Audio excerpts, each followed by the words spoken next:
Why freelancing? Who should do freelancing and how to start freelancing in 2023?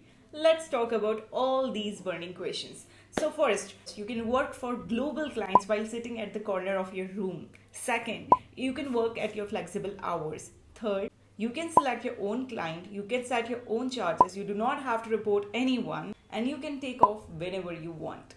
So I guess the ball is completely in your court. Second, who should do freelancing? So no matter if you want to start your part-time, your side hustle, or even want to make it as a full-time career.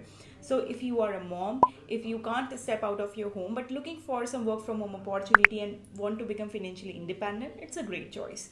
If you are a student and want to invest couple of hours while managing your study and make some sort of pocket money, definitely the freelancing would be perfect for you. Third, if you are someone who is a stay-at-home or an employee and looking for switching your career and want to make a second source of income, freelancing can definitely help you to make it happen.